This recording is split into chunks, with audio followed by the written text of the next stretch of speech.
श्री शिवाय नमस्तुभ्यम। हर हर महादेव। दोस्तों, आप सभी लोग जानते हैं कि 29 जुलाई 2024 को पड़ रहा है श्रावण माह का दूसरा सोमवार। दोस्तों, यह जो सोमवार है श्रावण महीने में पड़ने वाला सबसे बड़ा सोमवार है, क्योंकि यह श्रावण महीने में पड़ रहा है, जिसका बहुत ही बड़ा और विशेष महत्व होता है। और ऐसा दिन पूरे साल में सिर्फ एक ही बार आता है। और दोस्तों, आप सभी लोग जानते हो कि सोमवार का अगर सबसे बड़ा कोई उपाय है तो वो 108 चावल के दाने वाला उपाय है। तो दोस्तों, इस श्रावण माह के दूसरे सोमवार के दिन आप लोगों को इस 108 चावल के दाने वाले उपाय को जरूर करना है। बहुत सारे लोग होंगे जिन लोगों ने इस उपाय को न किया हो, मतलब पूरा साल निकल गया और उन्होंने किसी भी दिन इस 108 चावल के दाने वाले उपाय को न किया हो। पर दोस्तों, आपके पास एक आखिरी मौका बचा हुआ है, जो कि 29 जुलाई के दिन। तो इस दिन आप लोगों को इस वाले उपाय को जरूर कर लेना है। भले ही आपने पूरे साल भर अभी तक इस उपाय को न किया हो, पर अगर आपने इस श्रावण महीने के सोमवार के दिन अगर इस वाले उपाय को कर लिया तो आपको इस उपाय को करने का वो फल मिलेगा जिसकी आपने कभी कल्पना भी नहीं करी होगी। इसीलिए आप लोग इस वाले उपाय को एक बार जरूर कर लेना, ताकि आप लोगों के हाथ से यह मौका न जा सके और आपको इस उपाय को करने का फल मिल सके। दोस्तों, यह उपाय पंडित जी ने अपनी अभी की ही शिव महापुराण की कथा में बताया है, जिस उपाय को आज हम आपको बहुत अच्छे से समझाने वाले हैं। इस वीडियो को देखने के बाद इस उपाय को समझने के लिए आपको कोई और वीडियो को देखने की जरूरत नहीं पड़ेगी। तो चलिए दोस्तों, उपाय को शुरू करते हैं। देखिए, यह श्रावण महीने के सोमवार के दिन यह इतना खास होता है, इतना महत्वपूर्ण होता है।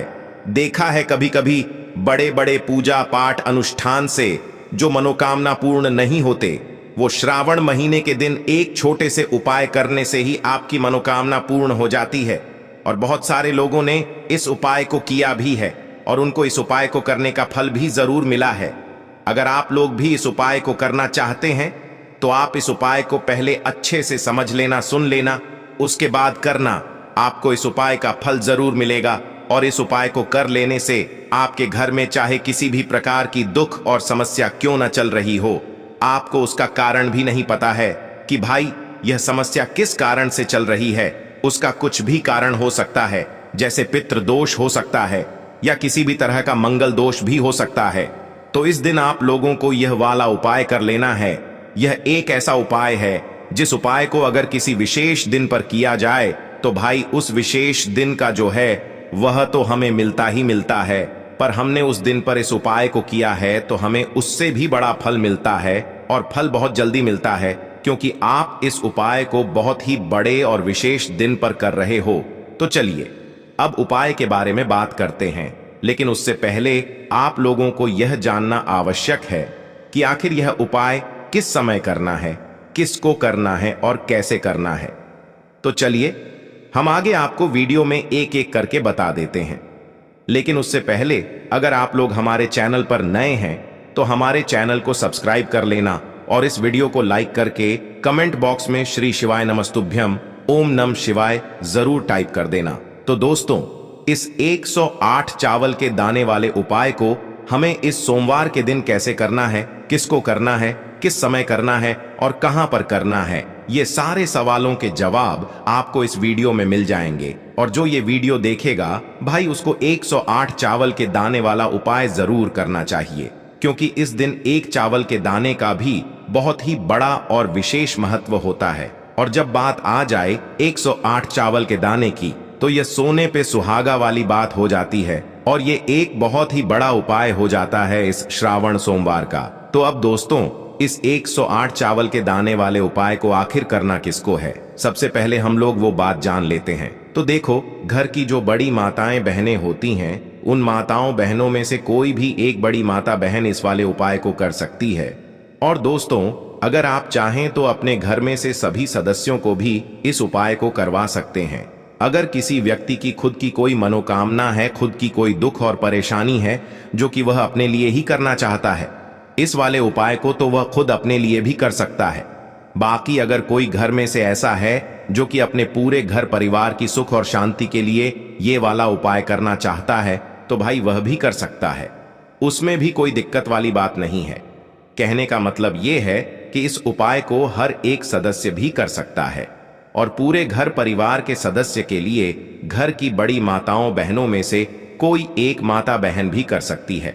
माताएं बहनें अगर घर में उपस्थित न हो या वो यह वाला उपाय न कर पा रही हो तो फिर घर का कोई बड्ढा सदस्य भी इस 108 चावल के दाने वाले उपाय को कर सकता है, चाहे फिर वह पुरुष ही क्यों ना हो, उसमें कोई भी दिक्कत वाली बात नहीं है। अब दोस्तों, इस 108 चावल के दाने वाले उपाय को हमें करना कहां पर है?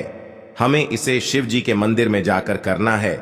बहुत सारे लोग प्रश्न करते हैं, हर एक उपाय को करते समय क्या हम इस उपाय को घर पर कर सकते हैं? तो इस वाले उपाय को आप घर पर नहीं कर सकते हो। इस वाले उपाय को करने के लिए आपको शिव जी के मंदिर ही जाना पड़ेगा।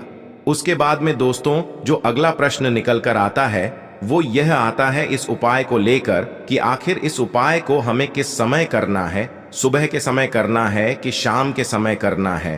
तो देखो, इस वाले उपाय को आप लोग सुबह के समय भी कर सकते हो और शाम के समय प्रदोष काल में भी कर सकते हो।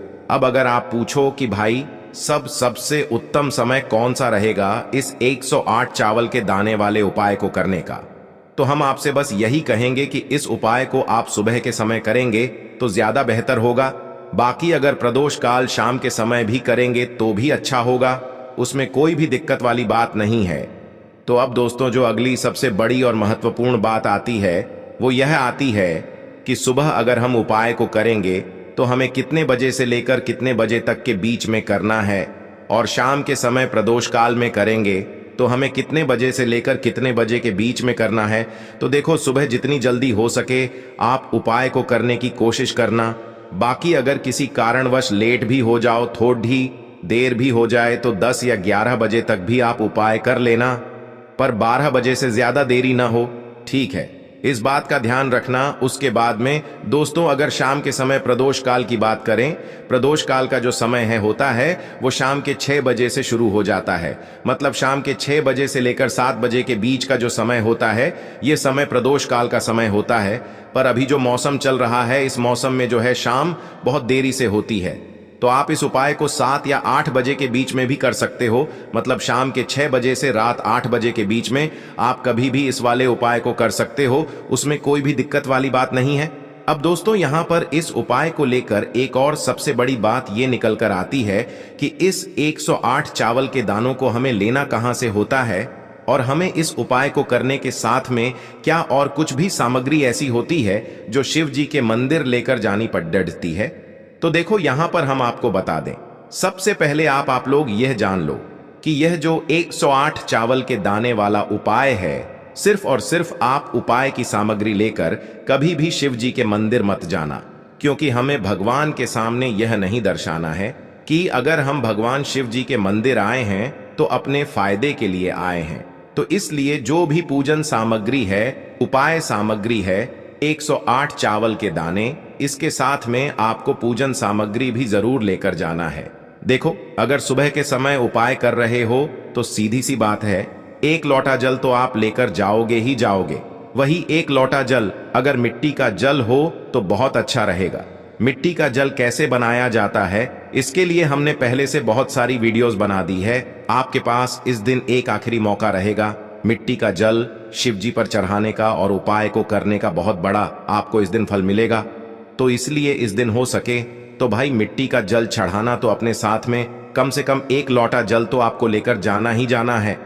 अगर मिट्टी का जल नहीं है तो घर का जल भी आप इस्तेमाल कर सकते हो। इसके अलावा जो भी पूजन सामग्री है, देखो 108 चावल के दाने ये अलग आपके रहेंगे, और जो आपकी पूजन सामग्री रहेगी वो अलग रहेगी। पूजन सामग्री में आप जो भी चीज लेकर जाना चाहे वो लेकर जा सकते हैं, उसमें कोई भी दिक्कत वाली बात नहीं है। वहीं अगर हम बात करें शाम के समय की, तो शाम के समय शिव जी पर जल नहीं चढ़ता है, इसीलिए शाम के समय आप लोग एक दीपक तैयार कर लें जो कि गोलबत्ती का आटे का शुद्ध देसी गाय का घी का होगा, है ना? इस बात का आप लोगों को ध्यान रखना है, और इस दीपक को आपको घर से जलाकर नहीं लेकर जाना है, भगवान शिव जी के मंदिर में जाकर ही जलाना है। इस बात का भी आप लोगों को ध्यान रखना है। अब दोस्तों, यहां पर हमें इस बात को समझना है कि यह 108 चावल के दाने हमें लेना कहां से है। क्या हमें दुकान से लेकर आना है, या हमें अपने घर से लेना है, या कहां से लेकर आना है और कौन से चावल लेना है, क्योंकि चावल भी बहुत प्रकार के होते हैं। तो देखो, इन सभी सवालों के जवाब आप लोग एक बात में सुन लो कि भाई ये जो उपाय है, इस उपाय में आपको ये नहीं देखना है कि भाई कौन से चावल है कौन से चावल नहीं है।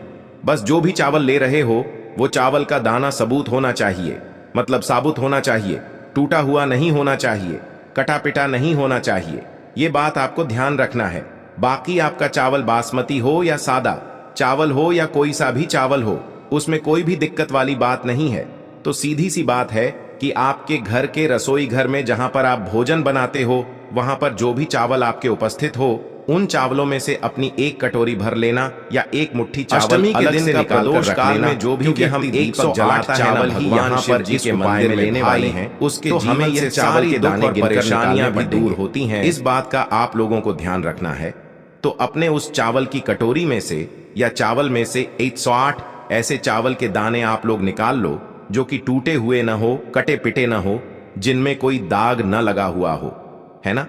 अच्छे साबुत चावल के दाने 108 दाने आप लोग निकाल कर रख लो और इन्हें किसी भी एक कागज की पुड़िया में या किसी एक छोटी सी कटोरी में आप लोग रख लो, ताकि यह सुरक्षित रहे, आपके एक भी चावल का दाना इधर उधर न हो और आपका उपाय भी पूरा अच्छे से हो जाए। तो भाई जैसे ही आपका उपाय की जो सामग्री है 108 चावल के दाने ये तैयार हो जाते हैं, उसके बाद मैं आपको जो भी अपनी पूजन सामग्री है, सुबह के समय कर रहे हो तो एक लोटा जल या पूजन सामग्री जो लेकर जाना चाहो उसकी भी तैयारी कर लेना, और शाम के समय जा रहे हो तो भाई अपना जो दीपक है उसे तैयार कर लेना, ठीक है। और उपाय को करते समय शुद्धता का विशेष रूप से ध्यान रखना, ठीक है। सुबह सुबह स्नान करने के बाद ही उपाय को करने की आप लोग तैयारी करना। उसके बाद अगर शाम के समय की बात करें तो शाम के समय आपको स्नान करने की जरूरत नहीं है, पर शुद्धता का ध्यान रखना है। आपको स्नान तो नहीं करेंगे, आप हाथ मुंह धोकर भी इस वाले उपाय को शाम के समय प्रदोष काल में कर सकते हैं। इसमें कोई दिक्कत वाली बात नहीं है। तो आप अपने उपाय की पूरी सामग्री तैयार करके आपके पास ही में जो आपका शिव मंदिर हो वहां पर पहुंच जाइए। सबसे पहले शिव मंदिर में जाकर आप लोगों को उपाय नहीं करना है, पहले भगवान के दर्शन करना है, भगवान से आशीर्वाद प्राप्त करना है। फिर शिव जी की शिवलिंग के पास में आना है।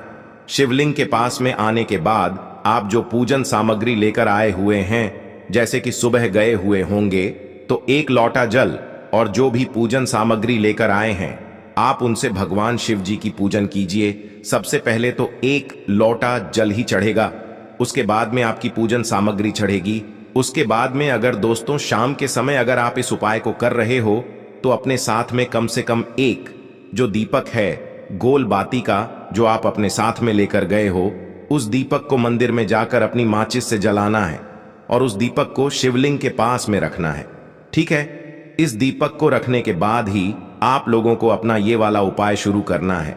और दीपक को ज्यादा पास में मत रखना, वैसे भी गर्मी पड़ रही है, भगवान शिव जी को आंच नहीं लगनी चाहिए, है ना। तो भाई जैसे ही आपकी पूजा अर्चना हो जाती है आप भगवान शिव जी को प्रसन्न कर लेते हैं। उसके बाद में शिवलिंग के पास ही में आप कहीं पर बैठ जाइए, सामने या आसपास जिस जगह पर आपको बैठना हो वहां पर बैठ जाइए और अपने वह 108 चावल के दाने अपने सामने निकाल कर रख लीजिए, क्योंकि अब यहां पर उपाय को यहां पर करने की आपको तैयारी करना है। और इस तरीके से जब आप उपाय करेंगे पूजन सामग्री करने के बाद, पूजन अर्चना करने के बाद, तो आपको उपाय का फल बहुत जल्दी और बहुत बढ़ा होकर मिलेगा। तो अपने 108 चावल के दाने अपने सामने निकाल कर रख लेना। और यह जो उपाय है यह आपकी सीधे हाथ की हथेली से होगा, इसलिए इस बात का भी विशेष रूप से ध्यान रखना है। तो सीधे हाथ की हथेली का प्रयोग करके ही आप लोग अपना इस वाले उपाय को करना। अपने सामने जो भी आपकी कागज की पुड्डियां है उसको खोल कर रख लो, या कटोरी है तो भाई उसे अपने सामने रख लो और अपने वह 108 चावल के दाने निकाल लो, ठीक है। उसके बाद में दोस्तों अब आपको क्या करना है कि शिवलिंग आपके सामने होगी तो आपने वह 108 चावल के दाने एक एक करके आपको शिव जी के शिवलिंग के ऊपर चढ़ाना है। कहां पर चढ़ाना है? शिवलिंग के ऊपर चढ़ाना है, और कहीं पर भी नहीं चढ़ाना है, आपको अपने हथेली से तो शिवलिंग के ऊपर चढ़ाना है। भले ही फिर वो अपने आप जलाधारी पर गिर जाए या मतलब वहीं पर गिर जाए, उसमें कोई दिक्कत वाली बात नहीं है, पर आप चढ़ाओ शिवलिंग के ऊपर ही। तो आपको क्या करना है, अपना पहला चावल का दाना उठाना है, श्री शिवाय नमस्तुभ्यम बोलना है, और शिवलिंग पर चढ़ा देना है। इसी तरीके से दूसरा चावल का दाना उठा है, शिवलिंग पर चढ़ाना है और मंत्र बोल देना है। और फिर तीसरा चावल का दाना उठाना है, श्री शिवाय नमस्तुभ्यम बोलना है और चढ़ा देना है। इसी प्रकार से आपको पूरे 108 चावल के दाने एक एक करके शिव जी के शिवलिंग के ऊपर चढ़ाना है और भगवान से प्रार्थना करते जाना है। मतलब प्रार्थना तो आपको आखिरी में करना है, पर हर एक चावल के दाने को चढ़ाते समय श्री शिवाय नमस्तुभ्यम जरूर बोलना है। उसके बाद ही में यह चावल का दाना शिवलिंग के ऊपर आपको चढ़ाना है। जैसे ही आपके 108 चावल के दाने शिवलिंग के ऊपर चयारच जाते हैं, तो भाई उसके बाद में आपको क्या करना है, भगवान से अपनी मनोकामना बोलना है। मनोकामना भी कब बोलना है, जब आपका 108 चावल का दाना आपके सीधे हाथ की हथेली में हो और आप उसे चढ़ाने के लिए जा रहे हो। श्री शिवाय नमस्तुभ्यम बोलकर उस आखिरी चावल के दाने को शिवलिंग के ऊपर चढ़ा देना और भगवान से फिर अपनी वह मनोकामना बोल देना, जिस मनोकामना के लिए आप लोग अपना यह वाला उपाय कर रहे हो। जिस भी दुख और परेशानी के लिए आप लोग अपना यह वाला उपाय कर रहे हो, उसके बाद में जैसे ही आप अपनी मनोकामना बोल देते हो, आपका यह वाला उपाय पूरा हो जाता है। पर दोस्तों, उपाय को करने के बाद आप लोगों को 2 मिनट भगवान शिव जी के मंत्र का जाप जरूर करना है। और मंत्र का जाप करने के बाद भगवान से एक और बार प्रार्थना करना है अपनी मनोकामना के लिए या अपनी जो भी दुख और परेशानी है उसके लिए। इसके बाद में आप लोग भगवान को देखकर भगवान से प्रार्थना करके उनसे आशीर्वाद लेकर वहां से उठ सकते हैं और अपने घर पर जा सकते हैं। बस दोस्तों, यहाँ पर यह वाला उपाय पूरा हो जाता है। इस तरीके से जो भी व्यक्ति छोटी छोटी चीजों का ध्यान रखते हुए इस 108 चावल के दाने वाले उपाय को करेगा, निश्चित सी बात है उसे उसकी मनोकामना जल्द ही पूर्ण होगी और जो भी दुख और परेशानी है वो भी बहुत ही जल्दी दूर होंगे। और दोस्तों, अगर आपको हमारी ये वीडियो पसंद आई हो तो हमारे इस वीडियो को लाइक और चैनल को सब्सक्राइब जरूर करें। हर हर महादेव, ओम नमः शिवाय।